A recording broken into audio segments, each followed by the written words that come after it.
tourism. You would have heard a lot about tourism the last couple of days if you've been watching these panels and listening to the explanation of how the implementation of the respective visions of Qatar and Saudi Arabia are going. Diversification is a big part of that, and leaning into sectors like tourism is a very important pillar in that diversification strategy. So we're going to talk about the future of tourism in the Gulf region, and not just specific to each individual country, but also this concept of collaborative tourism. So where multi-destination tourism comes in amongst the countries within the GCC. And then, of course, the role the private sector is going to play in helping to bring those plans to fruition. So, Your Excellency, I would love to start with you. And in my earlier panels, I also brought up the World Cup, but I think it is, and it was, a very important event in terms of putting Qatar on the global map as a tourist destination, as a destination for sporting events. What comes next? I'm very happy to be with you, Jumana, and my brother Ahmed and Sebastian.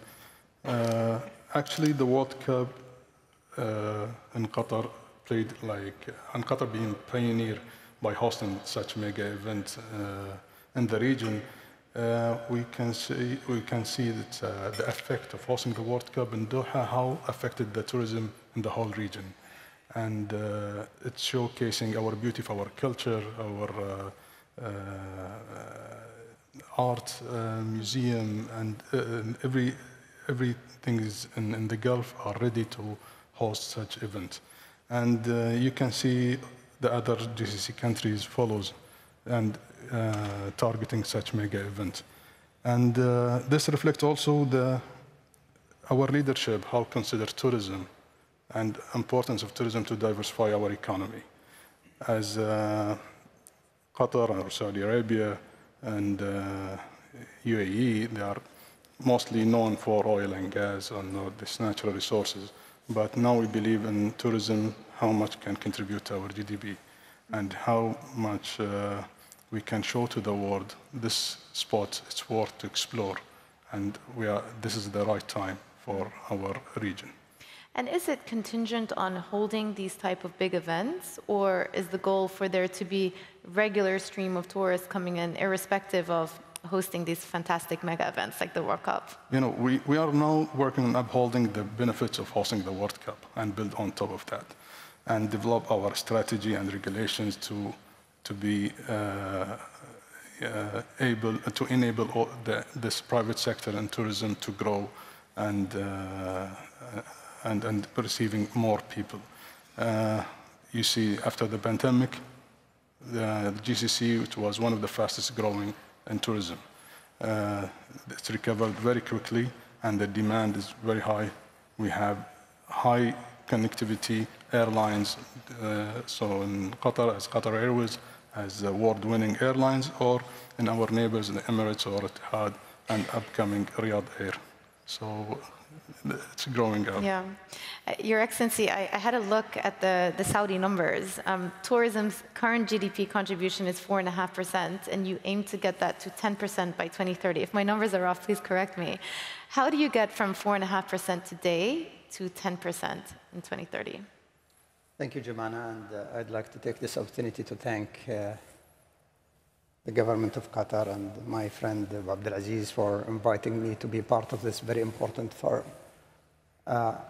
We got from 3.5 to 4.5 in about 2 years. I think in 7 years we can get to 5. Travel and tourism is a very important industry globally. It represents 10% of the global economy and 10% of the global jobs. And this region share of this market is about 7.5%, the GCC region. And I believe our fair market share is 10%. And therefore, we realized, all of us in the region, that this is a very important sector. In Saudi Arabia, it is one of the main pillars in Vision 2030. And we are committed to take this sector contribution to both job and economy to 10% by 2030. How to do that? We have already put all the plans, and we are growing very fast. and we are putting in the pipeline to build more than 250,000 key rooms. Accor is an example. In 20 years, they have established 41 hotels, and in the next 7 years, they will add 45. They will double their capacity in Saudi Arabia in terms of number of buildings, number of hotels, and expanding the roads, airports. We are adding King Salman Airport with 120 million capacity, like Hamad Airport here in Qatar.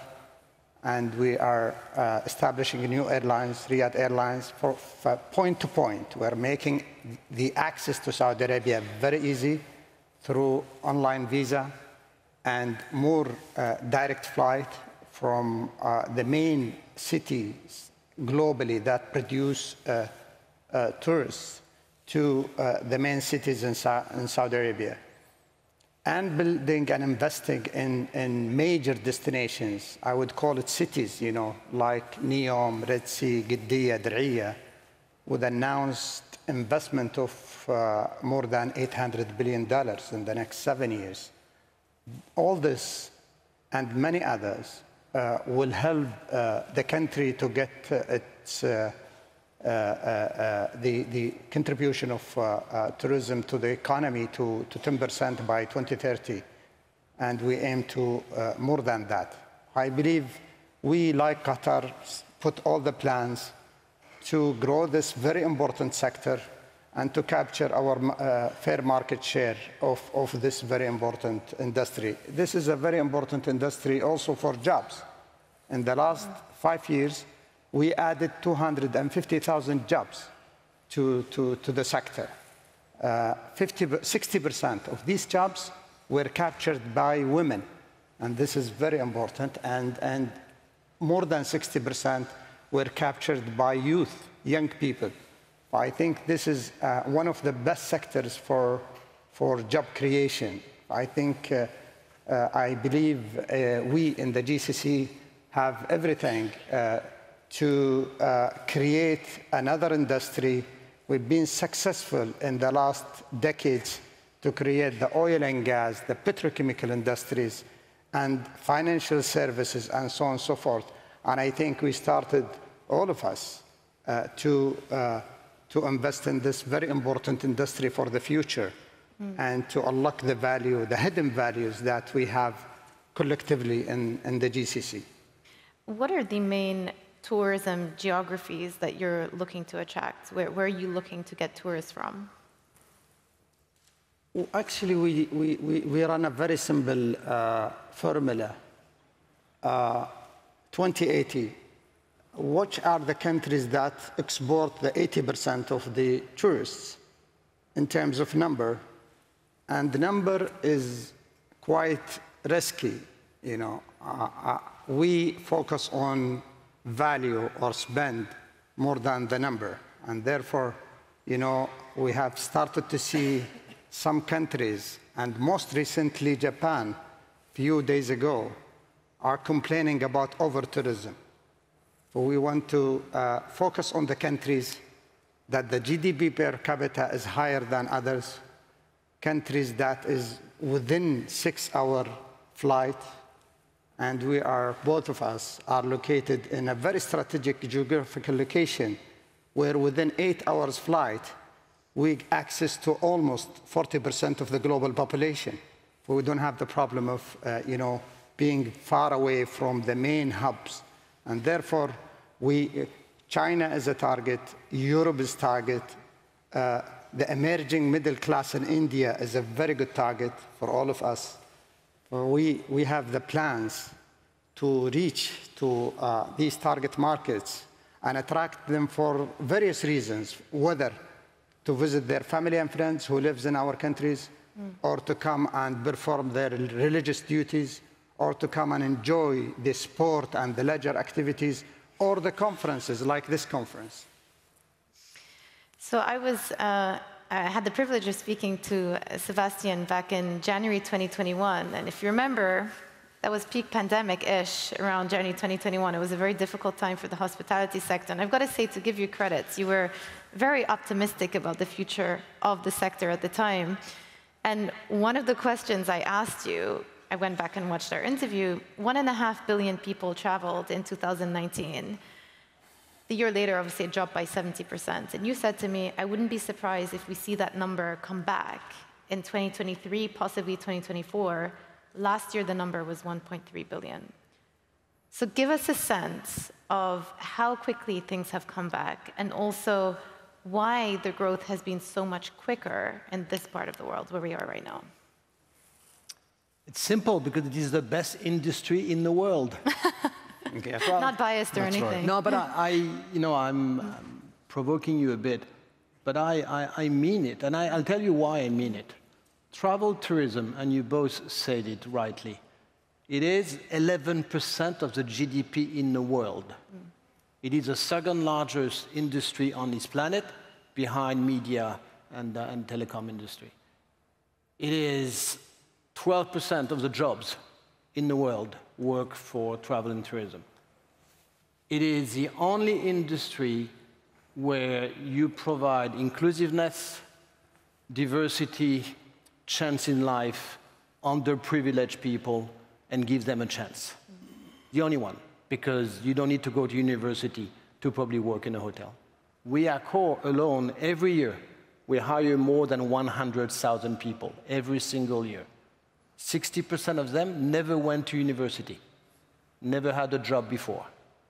So, and I really believe, seriously, this is probably the best medicine to prevent conflict, is travel and tourism. Because when you discover somebody else's culture, somebody else's heritage, if you learn from differences, then you probably have greater respect.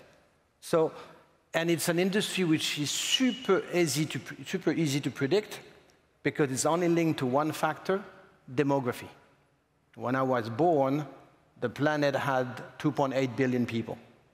Today, close to 7.8 billion. In one lifetime, you added 5 billion people, and it took over 2,000 years to go to 2.8 billion people when I was born. So the more people exist on the planet, the more you're going to have emergence of middle-class population, as you do have in India, in China, and many places. Those people have the wherewithal to travel, both, they start domestically, and then they go abroad. So you just have to be a welcomer, host those people, have the right infrastructure, have the right, basically, people working for you. It's a blessed industry. We've been growing at 3 to 5% for the last 50 years.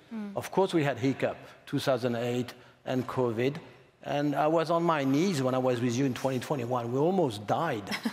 But I was telling everybody, wait, it's only going to be a matter of 2 or 3 years, and the recovery today, I'm guaranteeing you the next 20 years, the growth will be 5 to 7% per year, not 3 to 5. Why? Demography, emerging middle class, and airlines. We are extremely linked to the numbers of new planes being ordered. Yeah. And see, you're going to watch in the next 5 years, between now and next 5 years, India will change our industry profoundly, both within India and outside of India. And you in the GCC and Southeast Asia, you will be by far the best beneficiaries of the Indian new emerging middle class travelers, because as they do with the Chinese, 80% of Chinese, they stay in Asia Pacific. India, they will stay within 5 hours radius flying. They're going to go Southeast Asia if they go east. If they go west, they're going to go to Egypt and the GCC and North Africa. It's a fabulous industry. The problem is it's a human capital industry, so it's tough to operate, and you have to accept the risk. So I actually spoke to the CEO of Riyadh Air, Tony Douglas, a week ago, and he was very excited about the possibilities that becoming a commercial operation in 2025 is going to open up. Before we move on, I just want to ask you one question also, because we spoke about this off stage, is the importance of the luxury sector and how you think creating a tourism package around the luxury space is going to be more appealing to people who are looking to start exploring this part of the world. Your Excellency, you said it a minute ago. We have to be very careful here. When you start and you open your country to travel and tourism, usually you start with the economic, mid-scale, affordable brand, because that's what people need domestically, and that's what people could afford when they travel. The more mature your country is coming, then you go up the scale and you go to luxury and lifestyle, because then you have a better value spent per visitors. So Sub-Saharan Africa today is 80% economy mid-scale. If you go to some mature countries 20 years after the fact, it's luxury upscale. So it depends on the early stage or the later stage of those countries.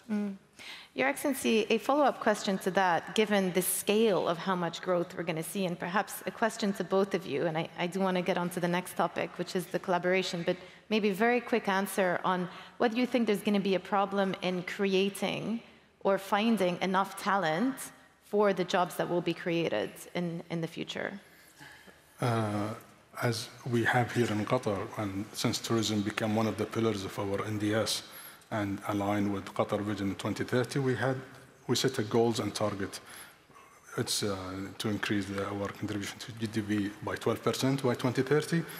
Number two, to increase the employment in this sector. We cannot achieve the numbers we want unless we enable the rules and regulations and training to increase the employment in the sector. And there is a huge potential in the market here in Doha. We can grow this up. We set our plans to reach this point, and this will lead for increasing the domestic spend within the country. This is why we see now tourism become very important, not only in Qatar, and also you can see the impact in Saudi Arabia and how much employment they have for a recent few years. We have university teaching hospitality and tourism. We have in Qatar Tourism Service Excellence Academy, which assure the service excellence in all their aspects in Doha. And we growing this up by some modification in the rules and regulation. Your Excellency, do you foresee an issue? This is a very important question. Our industry will be facing two challenges. One, digitalization.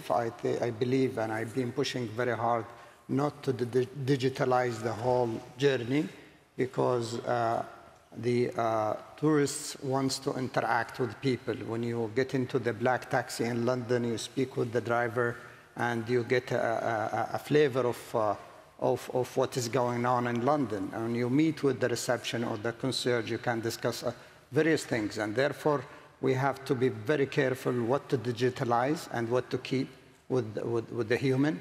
And the manpower. The manpower is extremely important. You can find the same buildings, the same Fairmont Hotel in Doha or Hong Kong or London, and the same systems and the same food. However, you cannot find the same people. You want to use your local people. The only resource that will convert and convey your local culture to your visitors are the people, the local people. And therefore, we looked at this seriously in Saudi Arabia, and we have a big population, 70% below 30 years old. They don't want in the past to join the sector.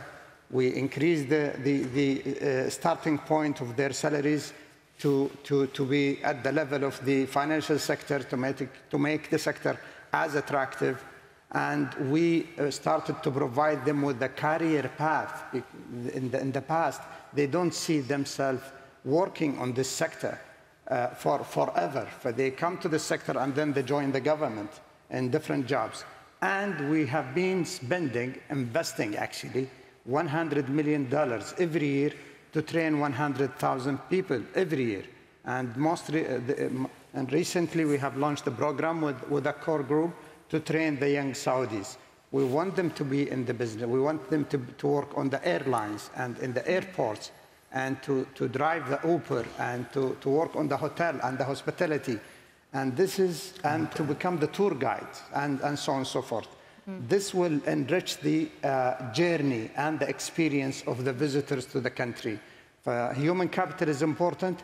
I was extremely happy when I visited the Red Sea, the first resort in the Red Sea. It's the St. Regis and the Six Senses. I know you're going to open hotels soon, but in the St. Regis, there are 300 people working on the hotel. 150 of them are young Saudis, boys and girls. I took a photo with them, and I was so happy to see them, serving their guests and transferring the local culture and enriching the experience of our international visitors. If I might add on this, here in GCC we have something I think it's unique and worth to showcase it. We don't have Eiffel Tower, we don't have Colosseum in Rome. We have the genuine Gulf people hospitality and authentic hospitality.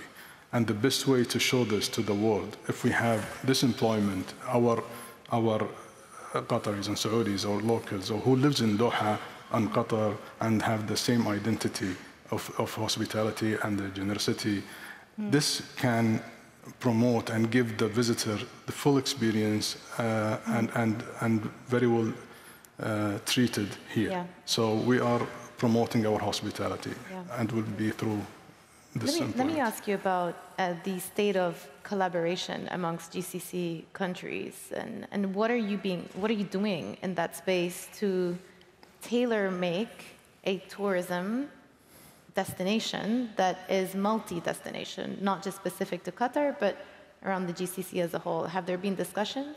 Jumana, looks behind you. Literally look behind you. No, I'm touched. Here we are in Doha, in Qatar, and they are very nicely showing a picture of Alula in Saudi Arabia. Yes. This is the beginning of what we're just asking. Yes, yes. Yeah, this is one of our recent collaboration with Kingdom Saudi, and especially between Qatar Tourism and Ministry of Tourism in Saudi. We launched a joint program called Double Your Discovery. We are promoting Qatar and Saudi in one campaign, and we identified a few markets to launch this campaign. And we can see how it's growing up and picking up, and people would love to come and have double experience in one region, 1 hour away by flight, and have different cuisine, different culture, but you feel that you are in one country. This is taking us to the benefits of collaboration. The competition, you see it in the region now, we see it's cumulative efforts. And at the end of this year, we might see the unified GCC visa, which also will contribute to the number of visitors to this region. And His Excellency, I think, Jumana, this is also a very good question. I look at the world in 3 bulks: the East culture, the West culture, and the Arabian culture. And, to demonstrate the real Arabian culture and hospitality, it's the GCC. And therefore, we hosted the Ministers of Tourism meetings in Al-Ula in 2021. And we came up with the declaration that we proposed to the leaders to approve a one visa to make the travel between the GCC countries seamless, like Europe. And the leaders were very kind to approve it last year, and hand it over to the Minister of Interiors to discuss the details and to come up with the unified system. I think the first step is to make the travel between the GCC countries seamless, and then to start working on a joint packages and joint flights and joint promotion programs to put this emerging destination in the global travel map. Yeah. And this is what we are doing. We started with Qatar, and this is going to be a pilot. Actually, we started with Qatar during the World Cup, where if you get a visa, you can access the 2 countries. And the program, or that pilot, was extremely successful. And we will build on this. But definitely, this is a very important region. We can offer a lot. We are in Saudi Arabia developing a full-year destination. However, in the winter, more than 2 billion people living in a temperature around or below zero, where they can swim here and they can enjoy the sun in our winter. Yeah. Sebastian, I've got maybe just 1 minute, but I do want to ask you, from your perspective, what type of potential would this unlock, this collaborative tourism drive? Well, for me, it's for Accor and for many of us, GCC is the fastest growth region on the planet. It is, for travel and tourism. Far beyond. We are already 25% better than 2019. The rest of the world is in between -5 to +5. And it's not by accident. And the reason why that is, and don't ask me to choose between Saudi Arabia, UAE, and Qatar. I wouldn't dare. I came in Doha in 1991, so like 33 years ago. So, and this is my job, is to promote the region, but also to explain that what you're going to be discovering in Doha and in Qatar is very different from what you will be likely discovering from the UAE, and also very different from Saudi. Some of them are ahead on culture, some of them are being ahead on heritage, some of them are ahead on gastronomy. It's a different, but it's worth spending 7 days within 3 countries. For me, it's a true blessing. What I'm adding, when I said not coming by accident, and I'm not basically giving something you want me to say, but what I'm so surprised and bluffed is leadership. In each of those regions, why is it growing that fast? It's because there is a plan, there's a vision, there's ambition, there is destinations, there is financial muscles, there is manpower. All of that has been structured, programmed, developed, different pace, but you don't have this in many other continents, and I wish we had more of this in Europe. Thank you. Thank you, Your Excellencies, and thank you, Sebastian, as ever. Thank you, Jumana. Thank you. Thank you.